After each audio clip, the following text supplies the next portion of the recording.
And welcome back, everyone. Welcome back. We just wrapped up with Team Liquid versus almost said the Starving Camels versus Starlight Twinkle, but now we have returned with our second matchup of the night.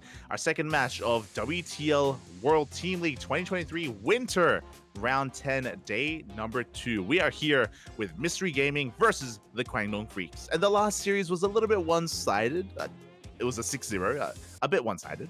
But this should be a lot closer. At least I'm hoping so, as we do have these two big teams facing off. But the KWANGDONG Freecs, they have been struggling. They have been struggling quite a lot this season. They are currently in second last place. And Mystery Gaming, I believe they do have a chance to make it into the playoff bracket, depending on their performances, depending on how they do advance or how these matches do progress for them. Oh boy. We'll see how this does turn out. Again, the KWANGDONG Freecs, they do have a team of veteran players. Some big names like TY, Stats, Armani, Sue, Keen, Alive. Really big names on the KWANGDONG Freecs. But I should also emphasize, it sounds a little bit harsh, but it's also true. They are a team of part-timers. They are part-time pro gamers. They, for the most part, have their own careers, their own IRL jobs, and their own things going on, and they don't dedicate as much time to the game as they used to. Very similar to the Starving Camels, even, in a way. But here we go. We're getting into our first matchup. And in the top right-hand corner, we have SHIN for Mystery Gaming. And in the bottom left, we have his opponent. We have, for the KWANGDONG Freecs, Keen. Who? I see the who on top. Commander Keen, he is back. He is the captain for the KWANGDONG Freecs. And of course, it's his job to kind of rally the team together, to bring them all behind his banner. And we do have a big shout out to the sponsors of WTL, World Team League. Shout out to Doyu, Honkai Star, Taido, and Oreful. Without our lovely sponsors, this event would not happen. And what's interesting to me is that we have seen a lot of people pop in and they hear the music. They're like, wait, is that like the Honkai Star OST? Is that, well, we play that? Let's go. Yeah, it's cool, I guess, that Honkai Star, they do sponsor the event. I believe it's a gacha game. It's similar to Genshin Impact. I think it's an anime-based MMO. So, yeah, that's a thing. They support StarCraft. Much love. Much love. As we're easing into this, and we have a pretty interesting opener. To quickly catch up, SHIN did go for a 15-15, went for a 15 hatch into a 15 spawning pool. SHIN has been very fond of this. He's been very fond of this opener. Also, I should very quickly reiterate, especially if maybe you haven't been tuning into many WTL matches, if you are unfamiliar with who SHIN is, you're like, SHIN? Is that like a new player? Is that instant noodle ramen? Is that SHIN is Ragnarok. You should be familiar with Ragnarok. Again, a very powerful Zerg player in Korea, one of the best in Korea. He, of course, name changed to SHIN. SHIN is actually a part of his IRL name, less so his gamer ID. So I think he just wanted to change his name and, you know, identify a little bit more with his actual IRL name instead of his foreign persona. I added it. Just had a bit of a name change. Bit of an identity crisis, but it's all good. It's all good. And yeah, SHIN is going to be coming in as the heavy favorite. I would say that SHIN is the ace player of Mystery Gaming. When it comes to the strongest players on KWANGDONG Freecs, I think I would go as far as to say Stats. I think Stats is the strongest. At the start of the season, I would have said Sue. I would have said Sue and TY. But currently, I do think that Stats is in slightly better form than both Sue and TY. So yeah, he's definitely someone to keep your eye on. Did recently qualify for IEM Katowice a couple of days ago in the Asia closed qualifier. We did cast Stats, and Stats was able to pop off and yeah, make it in. Really cool stuff. Really cool to see Stats make it to Poland and make it to Katowice in the coming months. But for now, we're easing into this. And to wind it back a little bit, when it comes to the opener of SHIN, SHIN has been very fond of the 15-15 in almost every matchup, and he's been very fond of it here. It's kind of a greedy way to open. It does delay your gases. It does delay link speed. You do prioritize on queen defense early on, and you skip lings, basically. It's with this opener, you skip your lings, you prioritize drone production, and you defend with only queens. And it's a bit of a greedy way to play. It is a little bit greedy, but SHIN, for now, is getting away with it. Is getting away with it by skipping those lings and easing into the mid game. Meanwhile, Keen behind this, getting into a Rax Expand, standard opener, in towards a 1-1-1. Interesting. So Keen is going to be very aggressive. Keen is going to be the aggressor. SHIN is going to be the defender. essentially, Keen decided to delay his third CC in favor of the starport, and we can see why. He's going to be making an abundance of Hellions and Cloak Banshees. So it's going to be on Keen to get economic damage done. He has to kill workers with this, otherwise he's setting himself behind. He is going to be setting himself behind economically by delaying his third even longer. Now with this, of course, Hellions can punish the mineral lines, so can the Banshees. Roach Warren is thrown down. Shin, he is a bit of a Roach boy, similar to Dark, similar to Wayne, where he does opt to go for Roaches more often than not. The Hellions, they go for the dive, but the Ling movement, oh my god! The stutter stepping with the Lings. We shut down the Hellions. They do not make it into the mineral line at all. Trading Lings for Hellions, a good trade here for Shin. And that was a little bit overzealous from Keen. He's now getting his third CC on location. A greedy maneuver, but a necessary maneuver. The Overlord dips in, gets eyes on the 1-1-1. Shin does see the researching tech lab, so he's ready. He's aware of the potential for Cloak Banshees, and immediately, Spore Crawlers are thrown down. He's getting ready for the Banshee play. And he's already dealt with one of the prongs. He's already dealt with... he's already dealt with the Hellions, as that is 2 more factories on the way. It's going to be Mech. Keen, he's embracing his older self. You know what? Keen back in, I want to say back in Wings of Liberty, he would also play Mech as well. I think Mech was always kind of in his repertoire. Not saying he always did it, but, you know, would whip it out from time to time. And yeah, it is going to be Mech here once again. Of course, a newer form of Mech. Going to be a very battle mech heavy style, a cyclone heavy style. As we really want to point that out, by the way. We're really zooming in. What I love, though, that was just pointed out, what we were trying to emphasize on, shout out to the Observer, is that Stim was being researched, and we canceled it. We of course are still hiding the fact that this is mech and Shin is in the dark. But the fact that Shin is already going into roaches is a big tell. Like, he's already preparing for something like this. It's not going to catch him off guard or won't deal devastating damage. Banshees have arrived. We have Hyperflight Rotors on the way, Banshee speed, and we are continuing Banshee production. So we're going for Banshee mech from Keen. Not the first time we've seen this. TY has done this. I believe Gumiho has done this as well. This was a little bit more popular at the start of the year, going for these kind of, again, Banshee heavy compositions with the change and the buff, the change that was had at the start of the year to those Banshees. Did make them a little bit more viable. And with that, we do see Shin trying to go into Lingbei Muta. Does he see the army, though? The Overlord barely out of range. Sees the 4 CC in production, but may have seen some of the Hellions, possibly. Hard to tell. Am I crazy? Did we cancel the Roach Warren earlier? I think we did. Oh, God. I could have sworn we had it in production with the initial Hellion flood, the Hellion dive. And yeah, we canceled it. There we go. Roach Warren just now being rebuilt. Hellions have arrived. Ooh, and is Shin ready for this? He's going for the surround. He does collapse on the army. He gets on top of the Cyclones. The Queens are a little bit behind, but they will join up. They will meet up, and the Cyclone count gets reset. A massive pickoff here from Shin. Completely shuts this down. And once again, Keen committed a little bit too prematurely. He did kill 41 Lings, but trading Lings for Hellions and Cyclones, very worth it. Meanwhile, detection has arrived. Mutas are on the way. Uh-oh, and because the Cyclone count was reset, I think we have like 1 or 2 Cyclones left. We're getting to 5 more factories. We're getting into tank production. We don't actually have that much anti-air. This Muta play, it could just win the game. Uh-oh. Oh, no. I think there's only 2 Cyclones at most on the map right now. We have Banshees, Hellions, tanks. Hellions are in production. We're going into the mineral lines. We go for the scan. That's the only Cyclone. We do have 2 Marines. We're going for the Cyclone. Yeah, GG gets called. The Mutas get revealed, and Shin takes game number 1. You don't see that too often. It isn't too often when we have the Muta reveal straight into the GG. That was so unfortunate. Keen just had no anti-air, no Cyclones in production. Caught completely off guard. Pants were down, and Shin takes that first game. GG. GG, well played. Unfortunately, Keen just wasn't aware. He wasn't able to scout the Spire, didn't see the Mutas coming out, and that just puts more emphasis on the fact that when Keen lost those Cyclones, really, that is when the game ended, because the Cyclone count got reset, and that was the only answer. The only answer for those Mutas would have been those Cyclones if we had preserved them, if we had kept them alive. to buy enough time to get into another wave of reinforcements, and with that, Shin does take a lead. And again, to be fair, Shin is the ace player of Mystery Gaming. He's one of the strongest players on the team. You could make an argument for Bunny as well. I would say that Shin and Bunny are the top two, and I still would say that Shin has had better performances in recent times, but Bunny is no slouch either.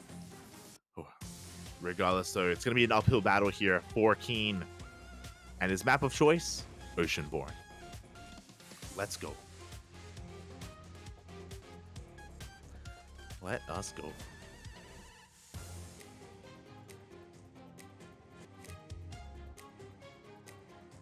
First time that Keen is using his glasses? Oh, I did not notice that. He's taking this serious. He can see, Papi. He can see. Ah, beautiful.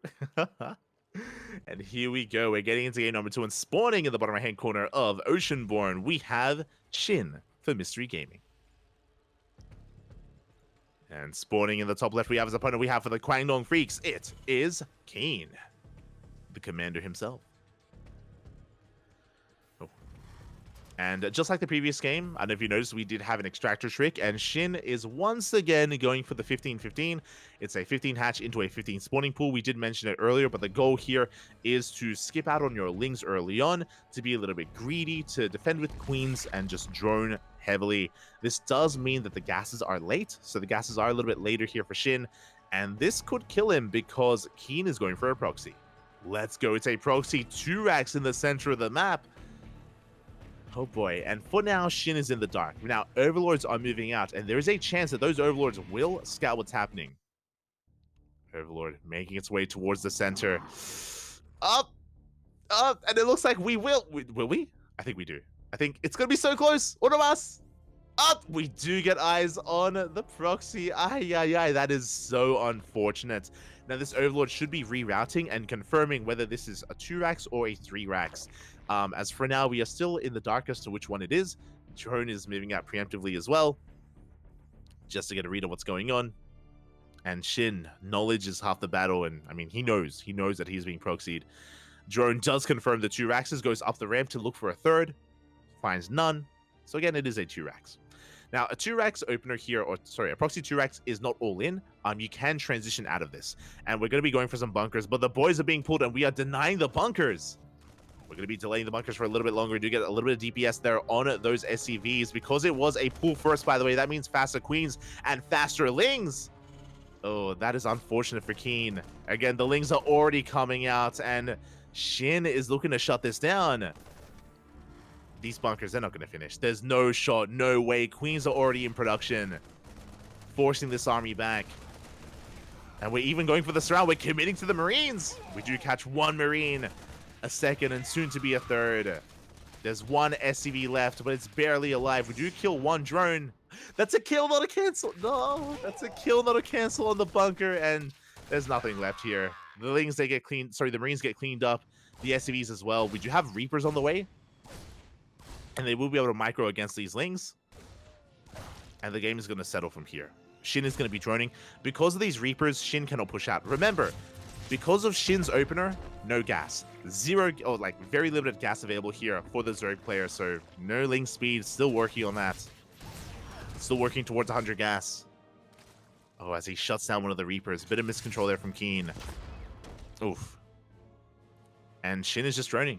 Just droning up behind this.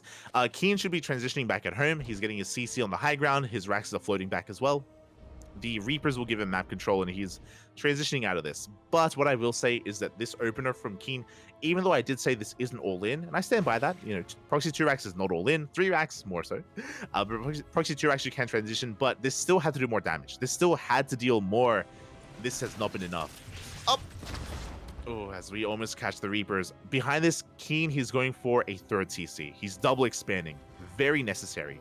Keen, because he didn't really kill too many workers, he needs to try to pivot away from this and transition out, and being hyper greedy and double expanding, that's a way to do it. That is a way to bounce back.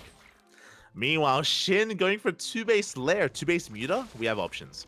We can go 2-base Muta. We could maybe go for a Nidus all-in, but I believe we don't have link speed. It's mech again. That's 2 factories on the way. Keen gonna try to pivot out of this into mech. Meanwhile, that is a Roach Warren, so it's not gonna be mutas. It's gonna be a Roach Rush from Shin. With the lair, he can go into really fast Roach speed and go for a very fast Roach timing here off of two-way saturation. Meanwhile, we have that Rax there being as annoying as possible, delaying the third base of Shin. As we are finally taking it. Finally getting the hatchery underway. And the problem here is that Keen hasn't scouted. If I'm not mistaken, he hasn't seen the Roach Warren. I don't think he saw the lair, which again is pretty huge, that he's still in the darkest of the tech that's going on. Meanwhile, it is going to be 2H Roach, but we also go for the Spire as well. You know, ¿por qué no los dos? Why not both? When I'm like, is it Spire? Is it Nidus? Is it Roaches? And she's like, yes. He says yes, Papi, as we have Roaches as well as mutas on the way. Now, I imagine we're only going to be making like 5 to 7 mutas. That is enough to one-shot SCVs, enough to harass. And the Roaches will be out to defend and eventually to overwhelm the ground army. Overseer comes in. We do get eyes on the mech on the 3 factories. Cyclones are in production. And we're getting into really fast Roach speed. Now that Shin has seen the composition, now that he's aware of the battle mech, where do we go from here? As, oh, that's an armory. Going into fast Hellbats. And also, of course, the upgrades for the mech army. So the armory is on the way. Hellions going for a counterattack. They do slip past the Queen. And then we'll get a drone. They will get one worker. Meanwhile, Shin has had enough. He's pushing across the map. He did invest into the Spire, but is not going into mutas. I think that's a wise choice, considering the fact that Cyclones are on the way. And Cyclones, they melt mutas. They just have their way with them, especially in high numbers. Oh, we canceled. Oh, let's go. We canceled the Spire. Okay, after confirming, after seeing the mech, the Spire was canceled. We're committing to Roach Ravager. The wall is being knocked down. And we're looking to break into the natural base. Keen heavily supply blocked at the same time going for his own Hellion counterattack, but we have reinforcements back at home. Drones are going down, but the Hellions are being cleaned up. We dive into the main base. The boys are being pulled. They're trying to engage. They're trying to surround, but they get caught on the Roaches. And we're down to 2 Cyclones. The tank gets caught. We're down to 1 Cyclone left. And soon to be none. GG gets called, and Shin will take the 2-0. GG. I just realized he has a green screen as well. The streamer, the content creator. GG, well played. Shin will take the 2-0, but that's kind of what we expected. Again, Shin coming in as the ace player of Mystery Gaming up against the captain, the Commander Keen, if you will. Does take the 2-0, but up next, this is going to get spicy. Bunny versus TY in a TVT. And I do think these players are pretty comparable in skill. I do think that they're pretty close. I might give the edge to Bunny. I think maybe Bunny's in slightly better form. Bunny was recently playing in the IM qualifiers for the Asia server and the Europe server as well, and he wasn't doing too bad. And we have seen a little bit less of TY recently. So yeah, this is going to be a close one. And what I will say is that TY's best matchup is TVT as well. So even if Bunny is in slightly better form, I will say that TY, because of his TVT matchup overall, he makes up for that. And it's going to be a good one. It's going to be a good TVT. We're going to be going on a short break. Short break is ahead of us. And then we'll be back with Bunny versus TY. See you soon. Oh, never mind. We're not going anywhere. We're not going anywhere. It looks like the players are ready. And predictions are about to open up. If you're in the chat, predictions are opening up here between our two players. So best of luck here on how you think this will unfold. Ooh. So you can see our players are getting ready. The fanfares. The fan art behind TY there on that wall from years gone by. And game 1 is going to be on site Delta. And we are just diving on in. No time to rest. No rest for the weekend. And here we go in the top left-hand corner. We have for Mystery Gaming, it is Bunny. And in the bottom right-hand corner for KWANGDONG Freecs, it is TY. the sun himself, Taeyang. Ah, vámonos.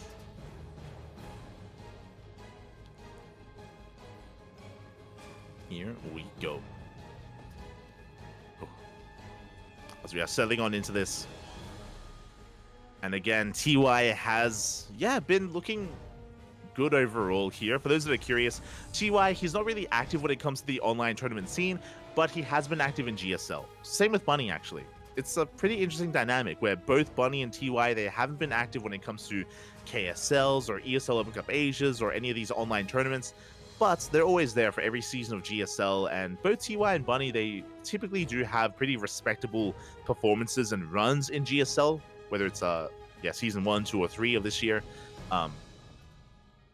I think my most memorable moment is TY versus Classic. I think it was season 1 of this year. TY versus Classic on Altitude, where TY played Mech. TY played Mech against Classic and didn't look bad. Did look pretty damn good against. Beat him, actually. Did beat Classic with Mech. We also saw TY versus Maru in TVT, and it was also pretty impressive. TY also playing Mech against Maru. And as I reminisce about previous series in this year, I do expect TY to play Mech at some point in this TVT. Doesn't have to play it every game, but I expect him to whip it out in game 1 or game 2. Meanwhile, Bunny has been a little bit more versatile. We've been seeing a lot of bio play from him. We've seen some cheese as well. We've seen some proxies. Again, we were fortunate enough to cast Bunny a couple of days ago in the IM Katowice Asia qualifiers. We casted Bunny versus SHIN. It was a team kill between the two of them. Did go all the way to the ace match between Bunny and SHIN, and it was a damn good series. Damn good between Bunny and SHIN. And he also played in the European qualifiers as well. I think Bunny went up against a laser. I could be wrong. I can't quite remember the European qualifier matches. Ooh, as we do pick off an SCV. Nice pick off here from Bunny. Does get the SCV at the natural. Behind this, TY being so greedy. Oh my god. TY. He went Rax expand into a third CC. Punish him. This is illegal. Reaper's going to be going down. SCV as well. And Bunny, he's snowballing out of control. We're diving into the main base. We have nothing left. We have 2 Marines. The target firing. Oh, the Marines, they have to try to keep up here. SCV is going to be going down. That's another kill of the SCV. Looks like 1 Reaper will fall. And Bunny, he is denied the scout. He does not get into the main base. He doesn't get deep enough to actually see the CC. He did kill 2 workers, but he's pivoting around. He's going back in. Oh, but he is denied. TY, he does hide his build. Again, Rax expand into a third CC, into a second Rax. The greed. This looks like a 2-on-1 or even a 3 Rax. Like, Bunny only has a piece of the puzzle. He hasn't seen enough to determine that it is a third CC. But he did see the lack of factory units. So, again, a piece of the puzzle here. Didn't see the lack of second gas. Meanwhile, Bunny behind this, going into his own fast third. Not as fast as his opponent, but in general, going for a third base at this early on is still greedy, still early here for Bunny. So as a result, he's actually not too far behind. We have the scan. We do get eyes on the timing of that third base, as well as the 1-1-1. Meanwhile, Bunny moving out with that drop. Can TY keep up with the harass? Drop coming into the natural. We do have a bunker, we have Marines, but the Cyclones, they drop in, and it doesn't take too long at all to kill SCVs. That's 2 dead workers, 3 dead workers already, and we can go ham on these Marines. The Cyclones, they're putting in some work. Stim is not done. We can just pick up and get the hell out of there. What is that? 5 dead SCVs and 2 dead Marines. I think 3 dead Marines, and even 4. The Reaper gets back in, and Bunny, he's pulling his opponent apart. He gets eyes on the timing of the factory. He sees the third base. Bunny, he's hopping everywhere. Popping off. Again, really nice play here from our Blue Terran player. TY, specifically because of his build. Like, I don't blame him, but because of his build of choice, he doesn't have Hellions, doesn't have Cyclones, doesn't have Stim. Like, the mobility of TY's army is very low at the moment, which is why he's having a hard time keeping up. He has to try to preemptively be in position with his units, and this time, he's waiting. This time, he does have Marines in the main, thankfully. And Stim is a couple of seconds off. Meanwhile, Cyclone drop into that mineral line. Marines, they do respond. Still no Stim. Oh, and they almost do get the medevac. The Cyclone as well, as they do barely escape. They escape towards the natural. More Marines are waiting. TY trying to shut him down. It looks like he will get one Cyclone, both Cyclones. And this was not the best trade. This was Bunny throwing away 2 Cyclones for 2 SCVs. Finally, something goes TY's way. But not enough to like recover from all the losses. This was a good moment for TY, but we need more good moments. we need some more things for TY to catch back up. Behind this, Bunny getting out of hand here with the rest of his production. 3 more Raxes on the way, getting to his stim, getting into his +1. Soon to be landing his 3rd CC. Even though TY had a faster 3rd, he doesn't have map control, so he's stuck on 2 bases. His opponent can expand auto harass here at the natural, killing 2 more SCVs. And the Raven is coming back in. We're not done. We're not done, as more workers going to be going down. Behind this, Bunny landing his 3rd CC on location, getting it up and running. He is up 10 workers, up in army supply as well. The army has been spotted. Bunny's moving out with another double Cyclone drop. Meanwhile, TY moving out with his own drop play. Stim is done for both players. TY so far unscattered. There is potential. There's potential for damage. The turrets aren't done, but we're not going for the main. We're going for the 3rd. Bold move here from TY. We'll see if he can get away with it. As he does stim in. He does get into the mineral line. SCVs are going to be going down. 4 dead workers. Oh, can we get the Raven? Oh, it does take an anti-armor missile to the face. We pick up, we drop into the main. Trying to camp the production. We do get a couple Marines. Another hot pickup. Oh, barely does avoid those tank shots. And do we go for the tank? Do we go for the mineral line? We're going for some more drones. The medevac's getting very low, though. No! Oh, my... A bit of miscontrol there, TY. He does double back 1 second too soon. Does the medevac. Initially, this was good. Initially, this was good damage from TY, but did lose a medevac there. Suddenly, not as worth it. And Bunny, still in the driver's seat, still has an economic lead. TY moving out once again with a double drop. Now, even though TY is behind, this drop play has potential to tie it up. Like, if we can get a mineral line, if we can kill 10 workers, catch a tank, catch a medevac, catch a Raven, we can make some magic happen. So we're stimming in again. Drop trying to distract the army, heading towards the natural. Meanwhile, the army stims into the 3rd. We do get 6 more SCVs. As we turn around, we fight with the army, but oh, this is a fight that TY cannot take. He does get 6 workers, but he bleeds out Marines. And I'm worried because, sure, we're getting economic damage, but Bunny is still ahead, and Bunny also has a larger army, and Bunny's now pushing out. He's now committing to a push, and TY has been bleeding out a lot of units. The question becomes, how many tanks? We have 1 tank at the 3rd and a sensor tower. Ooh, this is going to be a tough defense. It's going to be a tough defense for TY. Bunny moving right through the center. He scans. He sees a tank. He sees the army. He has Ravens. Setting up his own siege. He can actually avoid the 3rd and go straight for the natural. He has options. Bunny does have options. Big anti-armor missile once again on these Marines. Yeah, we're just avoiding the tank. Oh, but there's another tank at the natural, actually. TY, he's holding. For now, he is holding on. Bunny, he does back off for a moment. Looks like he's, yeah, getting within range of the natural. Going for a drop. Oh, does see the turret, does see the tank. TY did reposition. Vikings have arrived. And Bunny, losing a medevac, doesn't find a way in. Oof. TY, though, losing a Viking as well. And what's scary, if you look at the minimap, there's another army. There's another army moving out. There it is. We have a double drop moving out from Bunny. TY's entire attention is focused here on the main forces of Bunny, which means our blue Terran could maybe try to slip into the 3rd or even go into the main. There is potential. We're going for it. Back at home, Bunny's just building up his tank count. Depot has been, or does spot the army. TY is now aware. Is going to be diverting his attention. There he is. He does rotate over with his Marines. So a good spotter Depot. If it wasn't for that Depot, then he could have been in some trouble. He's looking for that drop. Does go for the scan. TY sharking around. He's committing, actually. He's committing to his push. Oh, the Marines, they missed the move out. Uh-oh. We do miss the move out, and we could catch a free tank. Oh, we go for it. Tank goes down. Marines as well. Nice pickoffs from TY. I believe there are tanks on the high ground, but no, they've been repositioned. Bunny is out of position. And we go straight for the natural, go straight for the kill move. The CC is going to go down. Big pickoff here from TY. But how much more can he get done? As he's going to boost the hell out of here. He does escape with his Marines. And Bunny, he dragged everything back home. Again, just a brutal moment to unsiege, and also a brutal moment for Bunny to miss the move out. But there is a Viking. Ooh, which means we're shutting down the drops. Oh my god. 3 medevacs go down. Some of them were full. I think 2 of them were full. At the same time, TY scans.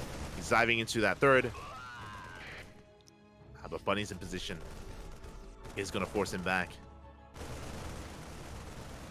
Again, TY, he's still behind. He's still not quite caught up, but that was a good move. To go for the CC, to shut down the natural. Unfortunately, Bunny was in the middle of taking a 4th, and TY is still on 3 bases. As we scan, we see the planetary. TY getting his own 4th on location. TY still catching up. Tanks looking exposed. We dive on in. Big tank volleys going off, though, on the army of Bunny. And can he break through? Oh, he's taking so many tank shots to the face. But we come in from behind. We get on top of the tanks, and Bunny barely has enough.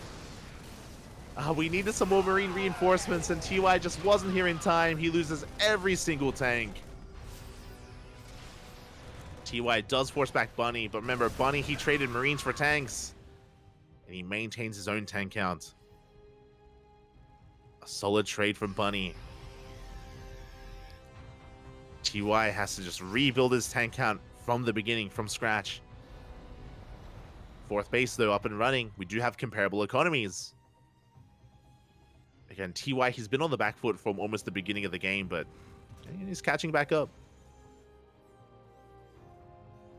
The gaps in supply, not as big as they once were. Oh, that's the 4th. I was...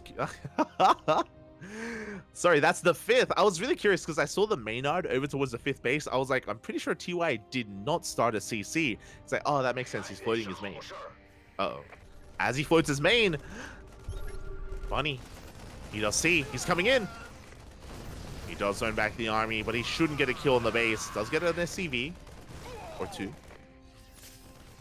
Does get a couple of workers, but his army's going to be forced back. TY in position. 3-3 on the way. +3 attack already done for TY. Slightly ahead in upgrades. Let's go. At least the bio upgrades. We don't have to talk about vehicle upgrades. Don't worry about it. It's fine.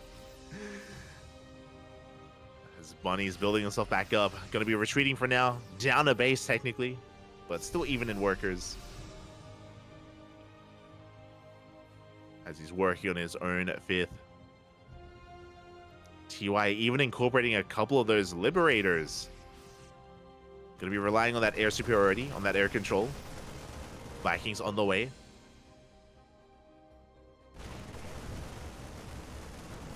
Rocks are being knocked down.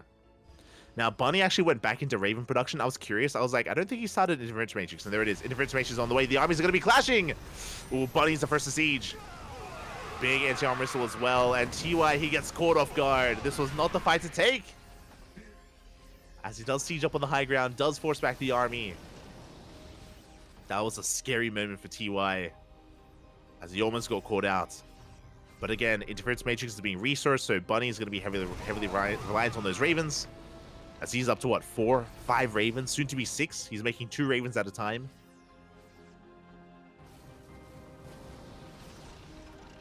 As TY pushes towards the 4th. Tanks are in position. Good tank shots. Yeah, very nice tank shots here from TY. But oh my god, even better. As TY overextends, his army gets annihilated, loses the tanks as well, and Bunny takes a fight. Meanwhile, the Unsiege! The Unsiege! We dive on top of the tanks. Can we get them? Oh, I don't think we can. Not enough Marines. Not enough fire. TY, he thought he saw an opportunity, and it just wasn't there. He loses his army. Ay, ay, ay. It was a trap. He thought Bunny was off guard, but really he had plenty of tanks to work with, even with the late siege. Just obliterated the Marine army of TY. Ay, ay, ay. And what's concerning is that this entire time TY has been up in upgrades. He has 3-3 against the 2-2 of his opponents, and now 3-3 is about to finish off for Bunny. Yeah, the tanks are leapfrogging forward, and there are so many tanks. Again, throughout a lot of this game, Bunny has been preserving his tank count, and TY has not. So we pointed that out earlier, where there were fights where Bunny would reset the tank count time and time again, and he would preserve his own. And that's kind of unfolding or coming to fruition here and now.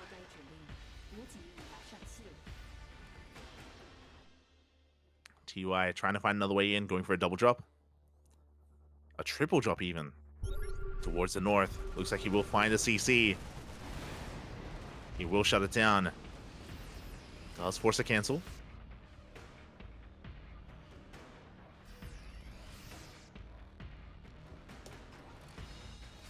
Does force a cancel on that base. TY going to be rotating back. Likewise, Bunny pushing forward. He catches a tank. Catches a tank, catches Marines as well. TY is siege, but we have a mass disable. The power of the Raven. Disable all the tanks. At the same time, TY goes for a big counterattack. He does deny the third base of Bunny. But back at home, he's losing his army. Again, so many Vikings, Ravens, tanks as well. TY going straight for the main.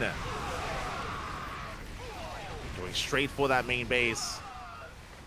Trying to camp the production. Likewise, Bunny also working his way towards the natural of TY, but he's taking his time. TY, he's trying to hold on. He's pulling the boys as well, but we have so many disables available. The tanks, they do nothing for TY. 20 SCVs go down. Meanwhile, across the map, the drop from TY is still getting damage done. The picture-in-picture. Raxes are falling. He's shutting down the production. Camping the Marines, but he is running out of steam, running out of units. And Bunny, his main army, is still looking strong. Do we have another disable? We do not. We do not, but we're still pushing forward. Meanwhile, that's like, what, 12 Marines left for TY. He still has an economy, though. This pseudo base trade was maybe the best option for TY, and hey, he's getting a lot of damage done. He is picking up a lot of units.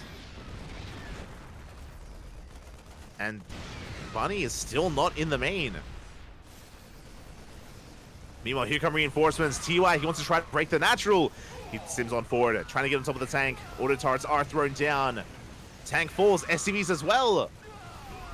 And TY, he's making some magic happen here. He's making it close. We'll take down that factory. At the same time, can TY hold on to his main? I don't think he can. He does evacuate his SCVs. At the same time, it looks like finally Bunny regains control of his own main and natural. Things are getting very chaotic. It's purely tanks here across the map for Bunny. Not, it is a little bit of a vulnerable army, so he has to be careful. Does have Ravens to support. TY getting across the map with Marines. Can he break that natural? That's a lot of Marines. He's pushing in. Bunny reestablishing his production. He tries to push up into the natural base, but Bunny was in position. He had tanks. TY, he does rotate towards the north instead. And he is going to come across these Raxes. Meanwhile, you can see Bunny slowly, meticulously getting into the main. Finding more axes. Meanwhile, TY backs off. Okay, is there a world? I do think that TY can break this, actually. Because it's purely tanks and no Marines, I do think that TY could try to come in and surround this force of Bunny. And there's potential for him to clean it up, especially because Bunny's army is split up. Even though he has higher army supply, he's going for it. No, the medevacs go down. Full medevac gets focused down by the Vikings. Big disables on the tanks as well, and Bunny will not be broken. GG gets called, and Bunny takes game number 1. Smiling towards the end there. A little bit stressful there for Bunny, a little bit. It's one of those moments where Bunny had a really strong lead early on, and then bam, TY went for like the Hail Mary play, went just sent it across the map, got the natural. Things were getting closer. in general, Bunny, he did have like certain advantages that he kept throughout that game, but TY made him work for it. Did make him work for it in the end, and GG. GG, well played. Bunny will take game 1. And now it's going to be TY's map of choice. Where do we go in game number 2? Where are you taking us? Where are we headed?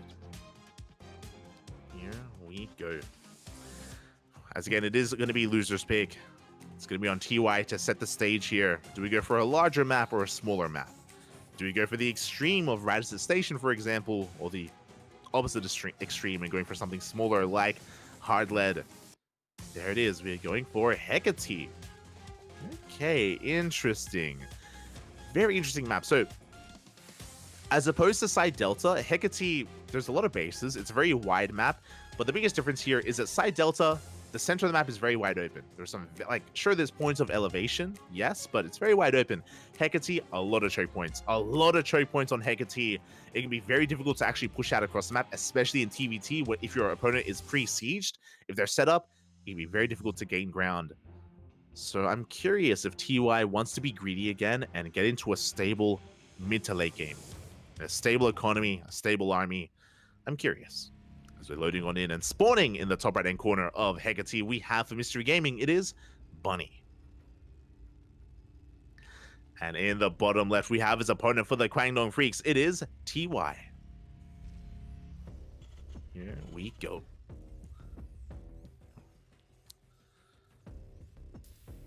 But again, the center of the map, there are so many more like areas that you can take advantage of, you can take fights on compared to Side Delta.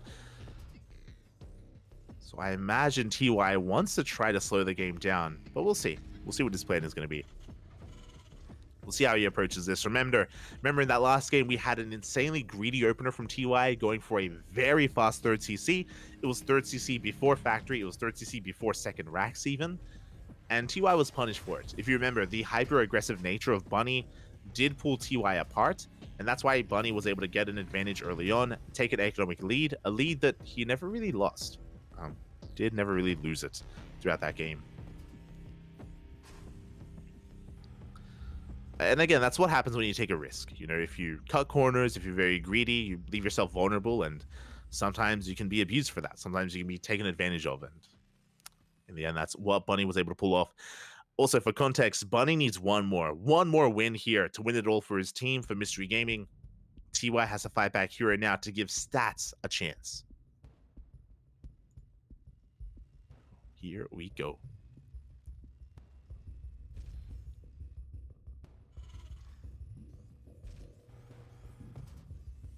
NA qualifiers are today? Yes. Well, technically tomorrow, I guess. 11 hours. 10-ish hours time. The goal here is basically after WTL does wrap up, I'm going to try to get some sleep. And this time a proper like night of sleep as well, like a solid 8 hours. Gonna go to bed, wake up just in time for the NA qualifiers, the NA server qualifiers, where we can see some of these Korean players as well to try to qualify for IM Katowice. Meanwhile, we're getting into our openers. Reaper does dip in, gets a scout, does confirm the double gas opener. As the factory is already done. Both players working on their CCs on location. Mirrored build so far between both TY and Bunny. And this time, TY doesn't try to rush into a 3rd CC. Thankfully. We're calming things down, not being anywhere near as greedy, and as a result, we should be having a more stable early game from TY. We should at least. But we'll see. As Cyclones are on the way, working towards that starport, 1-1-1. 1 Rax, 1 Factory, 1 starport, and yeah, this should be leading into a medevac into, I mean, Cyclone drop play is very popular in TVT, very popular. And I imagine both players, they're going to have that available to them as well. As both players are working towards their 2nd Cyclones. And there it is, medevac is on the way for TY. Medevac should be on the way for Bunny as well. There it is. It is on the way. So we could end up in a really weird situation where both players drop across the map and they miss each other. That's very likely. On the flip side, if the medevacs come across each other, the first player to react and to drop the Cyclones could catch the opposing player, and then things can very quickly escalate out of control. So this is going to be a pretty tense moment. A pretty tense moment when both players want to be active. And here we go. TY is pushing on the left-hand side. Meanwhile, it looks like Bunny's going to be pushing on the right. Oh, Reaper may scout. Reaper does get eyes on the drop. And now Bunny should react. He should respond.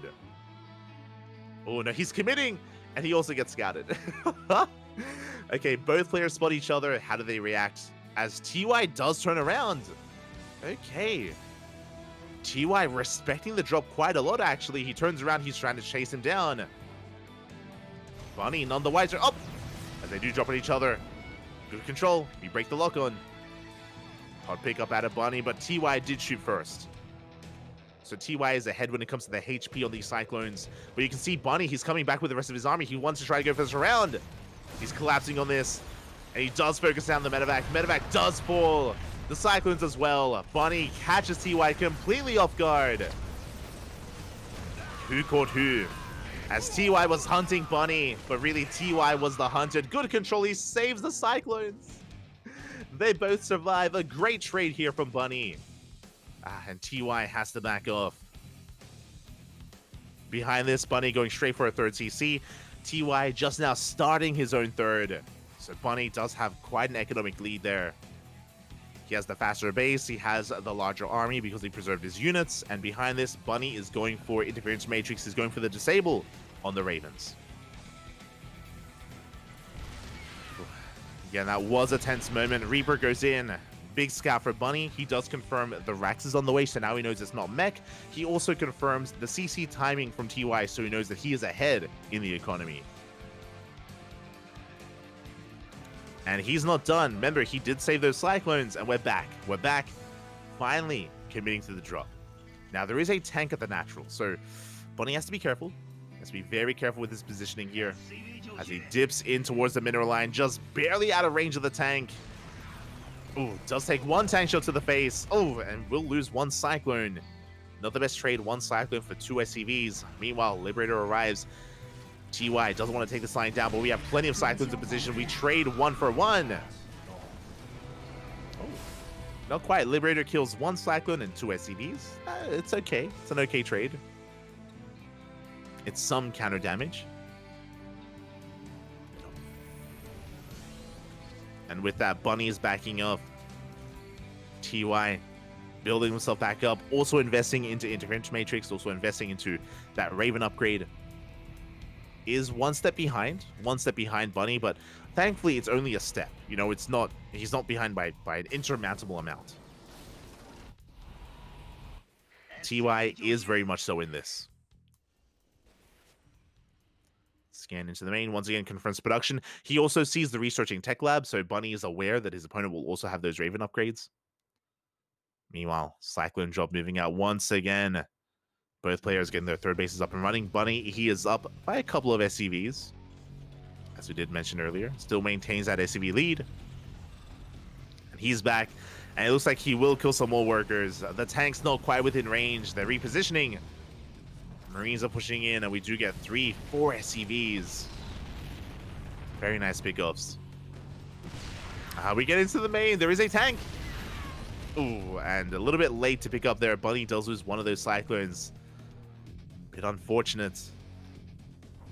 But regardless, 5 workers, still some good trades here. Especially because Cyclones, they do get outscaled as the game progresses.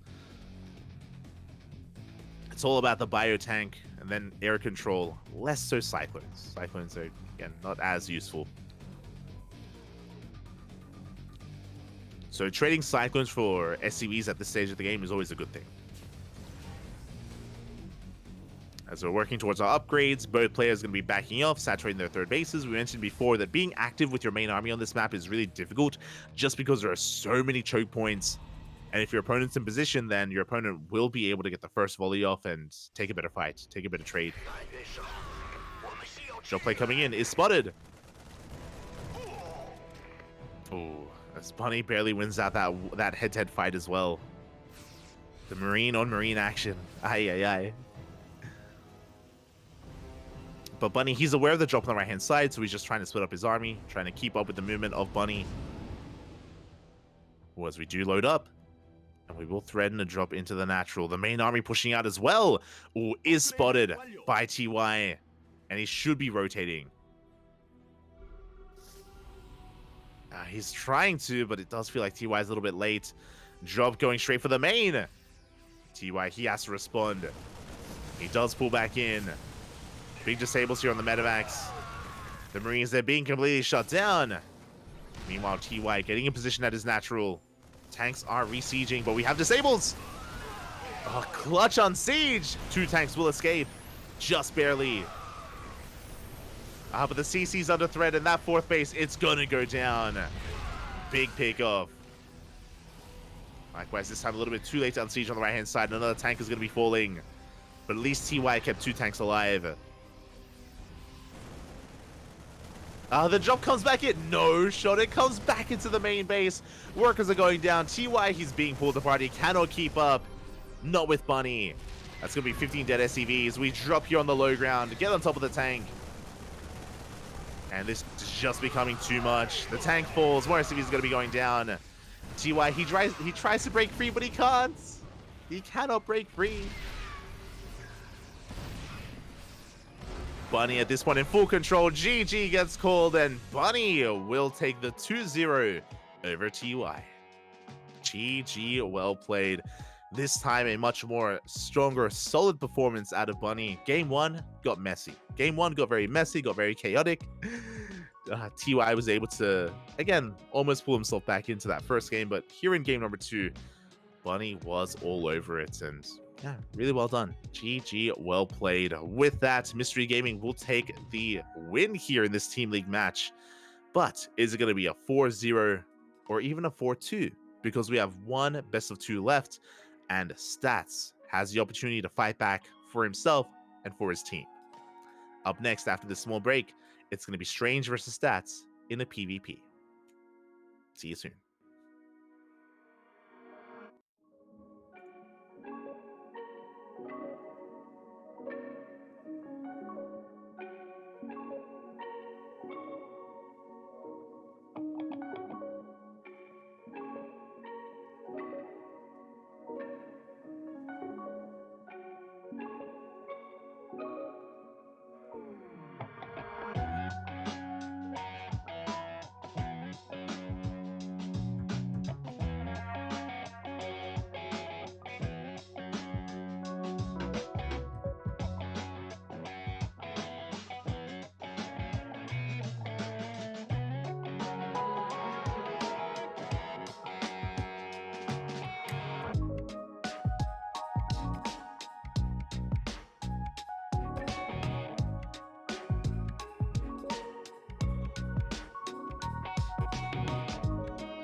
And welcome back, everyone. Welcome back to our final best of 2 of the evening here of this Team League match. And Stats, Papi.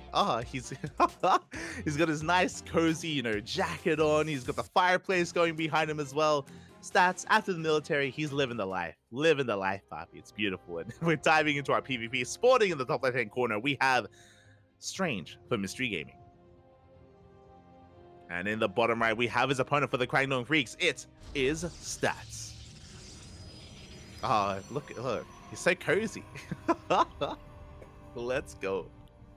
If you're in the chat, predictions are open. Predictions are open for a couple of seconds, so make sure you place your bets while you can. Otherwise, you will miss your opportunity. So best of luck here, as again, I do think this is a good opportunity for the KWANGDONG Freecs to fight back, to put some points on the board, but it's going to be close. I did mention before that when it comes to all the players in the KWANGDONG Freecs, I do think that currently Stats is the most in form.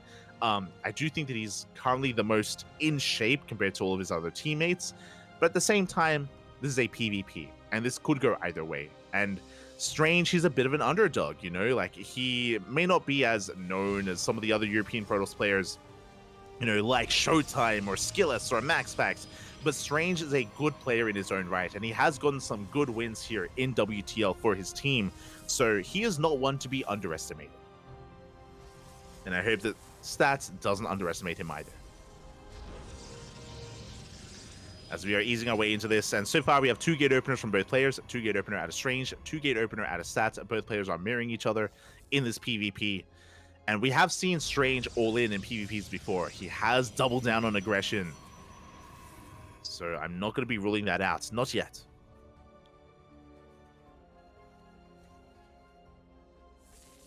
Likewise, when it comes to Stats, and when it comes to Stats' resurgence here, post-military service, I do believe that Stats, like TY, Stats' best matchup is PvP. His best matchup is Protoss versus Protoss.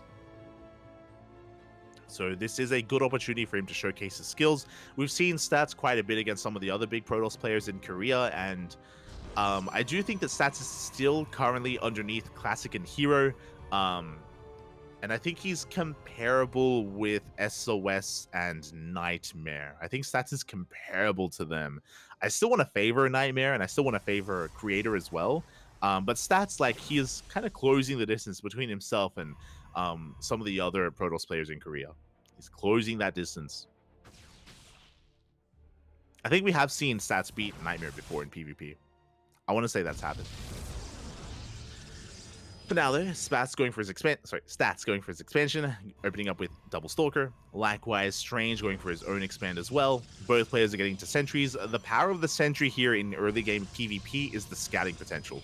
Both players will have hallucinations that they can get across the map, and they can confirm the tech. Not just that, but they can confirm if either player has expanded, as one-way all-ins are not unheard of in PvP. You see them quite often, actually. So just really safe play from both Strange and Stats. And again, the hallucinations will eventually confirm the text here. Both players going for Twilight Councils, both players working towards Blink. And here comes a hallucination from Strange, going straight for the main base. Does get eyes on the Twilight Council, rotates around, and should get eyes on the expand. So Strange just getting eyes on everything he needs. He also sees all the sentries, so he also confirms that Stats is likewise going for a hallucinated scout, and likewise opening up safe. Now it's on Stats to figure out what also is happening, as he also confirms everything. So everything that I just said, repeated here for Stats, where he sees the Twilight Council, the Forge, the expansion. The big difference, the big deviation, is that Strange is going for a faster Forge, so as the game progresses, Strange will have +1 and his opponent will not. So technically, Strange will have the better Stalker army. Meanwhile, you love to see the hallucinated probe. For those that are wondering, when it comes to hallucinations, if you hallucinate a worker, you actually produce 4 with 1 hallucination, and they have less maneuverability because they have to work through terrain, but because you get 4 of them, you can fan them out. And you see this very commonly in PvP. The reason for this, you fan out your probe, your hallucinated probes, to look for proxies, proxy pylons specifically. So again, you see this most in PvP, just because it has its place.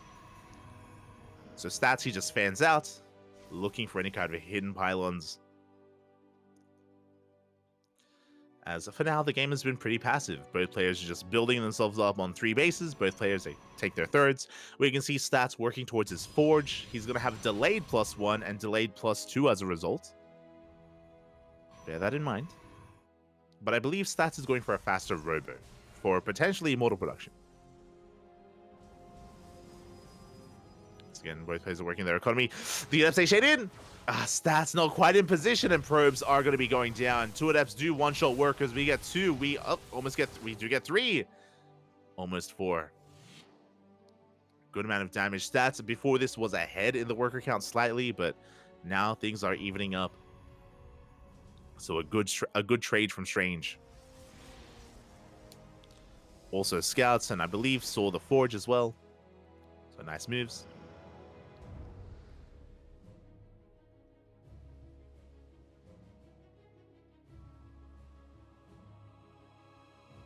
As hallucination is getting across the map. Likewise, gateway explosions are upon us. As soon as +1 finishes, Strange, you go straight for +2. So again, there's going to be a +2 timing for Strange available where he can try to snowball out of control. Meanwhile, to make up for the technically worst Stalkers that Stats is going to have, Immortals are on the way. And the Immortals, they will help in that deficit. Likewise, Charge in production as well. Strange still committing to a purely Blink Stalker based composition. Still not taking up towards a Robo or even Charge. There we go. Charge just now starts. A little bit later for Strange, but on the way nonetheless. So this should be leading to Charge, and this should also be leading into Archons as well for both players. As the gateway explosion is upon us. Immortal production also commencing here for Strange. I'm really curious if Strange intends to take a 4th or if we just double down and go for one big timing with +2. I am curious. There's that Temple Archives that we spoke about. Again, Archons are very important at this stage of the game.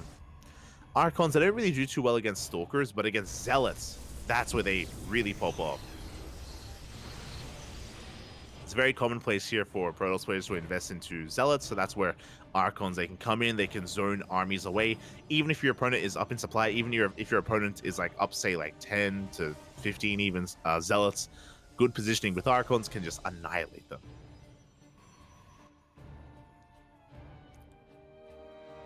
So yeah, it's been a pretty passive game so far.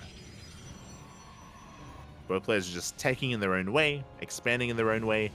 Strange has yet to take a 4th, which is important to take note of. He's up to 69 workers. Nice. Stats soon to be there as well. There we go. Now the 4th is on the way for Strange. A little bit later, but only by a couple of seconds. And really, this is going to come down to the armies. +2 is done. +3 is on the way. Strange not missing a beat. Going straight for +3. It looks like Stats has been chronoing to keep up, so he is actually catching up in those upgrades quite nicely. I think Strange was missing a couple of chronos, which is a bit concerning. His advantage isn't as big as it once was. So here we go. Stats is moving out across the map. Stats going to be the first here to be aggressive, and he's about to catch up in those upgrades. Yeah, +2 finishing in 10 seconds. Meanwhile, Strange getting ready here to receive. How many Archons does Strange have? That's what I want to know. You have 2 Archons, 4 Stats, and look at how many Zealots. That's a massive amount of Zealots.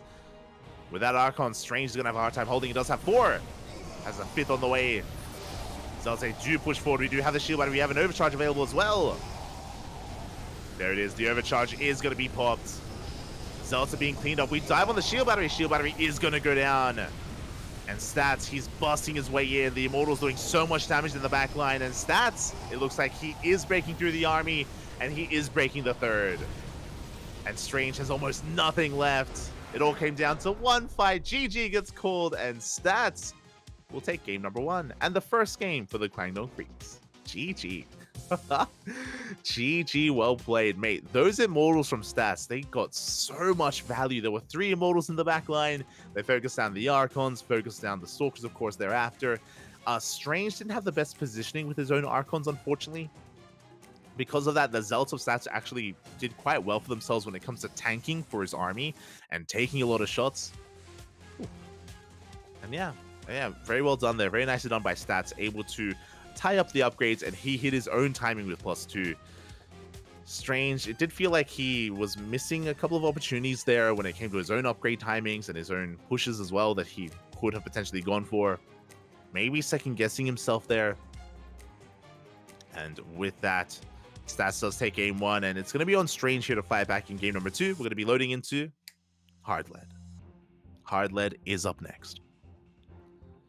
Whew, here we go. Again, Hard Lead. This is an interesting one. Short rush distance. Short rush distance by ground. I'm feeling some kind of aggression here from Strange, but what kind of aggression is the question? Do we go for a proxy? Do we go for an all-in? Do we go for 2 base play? Or even 1 base play? We're here to find out. We're here to find out. Strange, what do you have in store for us? What are you going to be bringing to the table here on Hardlet? Meanwhile, Stats, he's just, you know, again, getting cozy. You know, throwing another log in the fire even behind him. What I will say is that Stats is, look, if I'm not saying there is, but if there was a green screen behind him, he's looking nice. He's looking neat. Like, it's not looking scuffed like the like, I don't know, like the Discord green screen or the default even Zoom green screen that we've seen before. It's looking good, looking clean, Bobby. And in the top left hand corner we have, for Mystery Gaming, Strange. In the bottom right, we have, in the bottom hand corner of Hardlet, we have Stats for the KWANGDONG Freecs. Oh, he made it. There's a snowman. He made a snowman outside. Ah, beautiful. Beautiful. So wholesome, Bobby. So wholesome.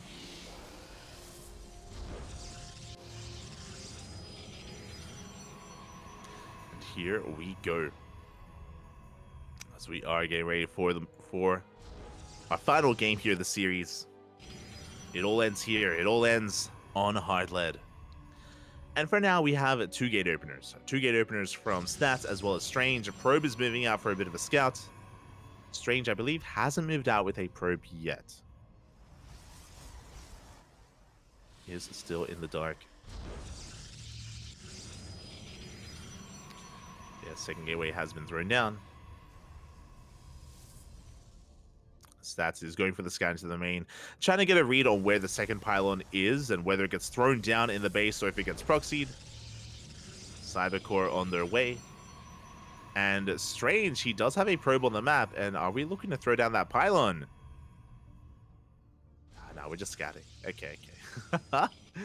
We have the second pylon in the main for Strange. Likewise, the same can be said for Stats. Strange is going for a later scout. He's going to be coming in, dipping into the main, and he will see everything. So what he sees is standard play. Neither player is hiding anything. Neither player is proxying. Just 2 gateways.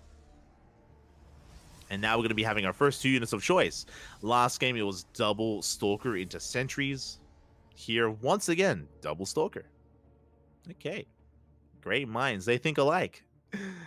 And so far, they are opening up the exact same, for the most part, the same way. A couple of small deviations here and there when it comes to scout timings, but outside of that, we are just keeping an eye on each other, making sure that everything is as it should be. We have our tech of choice. We're going for a Twilight Council before expand. So Strange is working towards Blink Stalkers. Behind this, we should be seeing Sentries, and there it is. We have a Sentry on the way for Stats. We have a 3rd Stalker on the way for Strange. And another Stalker as well. My eyes are on our blue Protoss player here. Probe is moving out, by the way. We are not expanding. Uh-oh. Strange. There it is. 3rd gateway. Strange going for 1 base all in. 1 base blink all in as Strange. The 3rd gateway is on the way. Stats has expanded. And little does Stats know that his opponent is doing anything but. Stalkers are fanning out, looking to shut down any kind of scouting probe. Now, Stats does have a sentry, so we can go for a hallucinated scout, and he needs to. He needs to figure out what the hell's going on. We do have a safety shield battery on the way. We have a 3rd sentry coming out as well. We're pointing out that, again, there is no expansion. We do have the 3rd gateway, and we should be going for a 4th proxy gateway to reinforce. So it's going to be a 4-gate blink all in, a 4-gate 1 base blink all in out of Strange. And Stats is still piecing it together. He's moving out with the hallucination, and this will confirm the lack of expansion as well as the production. And as soon as Stats sees this, he needs to throw down a robo and throw down another shield battery. He gets caught out. Oh, it takes a lot of damage on one of those Stalkers. And he now knows what's happening. He is now aware. And what does Stats have? He worked on the Twilight Council. Now he starts a robo. It is a late robo from Stats. And that robo is so necessary for Immortals. Without Immortals, it's going to be a tough hold for Stats. Not impossible, but it is going to be tough. And there it is, 3 more shield batteries on the way, 5 in total. Bearing in mind as well that if Strange gets high ground vision, he can avoid the natural and he can blink into the main instead. Again, blink does give him the opportunity to avoid certain areas here. For now, going to be warping in additional waves of Stalkers. Strange does have the supply lead. I'm loving that Stats does have a spotter unit. Hallucinated Immortal, let's go. Stats hoping to force Strange to waste a volley of shots on that Immortal. Is he going for it? He is! Well, he dives on the Stalkers, though. He ignores the Immortal. He knows. He's aware. And Stalkers are falling left and right. Stats, the shield batteries, they do nothing. There's just too much DPS. And Stats, he's down to 1 Stalker left. Ay, ay, ay. 1 Stalker and 2 sentries. 1 sentry, 0 sentries. And that is it. That is all that Stats had left. He's going for another warp in. The shield batteries, there's nothing left for them to do. They have so much energy, but it doesn't matter. Again, the burst damage of these Stalkers is just too damn high. Hands off the keyboard. GG gets called, and Strange will tie it up 1-1. GG. I said this before. We have seen Strange all in the past, and yeah, the 4-gate 1 base blink all in out of Strange, and it did take Stats too long to figure out. His Robo was far too late. The Immortal came out towards the end of the game after everything had fallen, after everything had died. Again, Stats just wasn't able to piece it together in time, and with that, GG, congratulations. Congratulations to Strange, and congratulations to the to Mystery Gaming for winning it all, and of course, to Stats and KWANGDONG Freecs as well for that series. At least they were able to fight back. It wasn't completely one-sided. It wasn't a 6-0. Stats, he fought back for his team, and I hope he can take some solace in that. With that, though, that wraps up day number 2, and these matches are for tomorrow. Day number 3, Matcherino Esports versus KranKy Gaming, and the Platinum Heroes versus Psystorm Game. Oh boy, and some of these matches are actually going to be really close. Yeah, especially the Psystorm Gaming one. Bearing in mind that Spirit is no longer on Psystorm Gaming, so their roster is significantly weaker than normal. But again, that wraps up day number 2, and GG. GG, hope everyone enjoyed themselves. Hope everyone had a great time here tonight. If you enjoyed, we do cast WTL on a weekly basis, or, whenever it is available, whenever it does come around. And day number 3 is tomorrow. Meanwhile, before day 3 of WTL, which is in just under 24 hours, we're going to be live on this channel on the Cranky Ducklings covering the IEM Katowice 2024 NA Server Open Qualifier. That is in how many hours? That is in 9 hours time. So if you are unsatiated, if you want some more StarCraft inside you, then in 9 hours, we got you covered with the IEM qualifiers. We're going to be live here on this channel. Again, we cast all the qualifiers. We cast as much as we can. I did miss out on KSL earlier today. I do apologize for that. After I tried to sleep 2 hours after IEM Europe, but I wasn't able to. I did sleep in a little bit. So I woke up like 30 minutes into KSL, and I looked over and I checked TL, and I saw that it was already 30 minutes underway. And I was like, I'll just sleep. It already started. It's too late, and I just went back to bed. I was so tired after casting yesterday. After casting WTL into the Europe qualifiers. So unfortunately, I did miss out on KSL, but I will be doing a replay cast. We missed out on Korean StarCraft League, but sometime this week we'll catch up with some replays, and we'll catch up with the games that we missed. I never like missing events like that, and if I can never make up for it with replay casts, then we typically do so. So if you missed out on KSL as well, then we got you covered sometime this week. Otherwise, again, we're going to be back in 9 hours. A big shout out to Kuro. Kuro was handling the production. Without Kuro, this stream would be worse off. So thank you so much to Kuro. Thank you so much everyone in the chat as well for joining us. Big shout out to Kronos for resubscribing.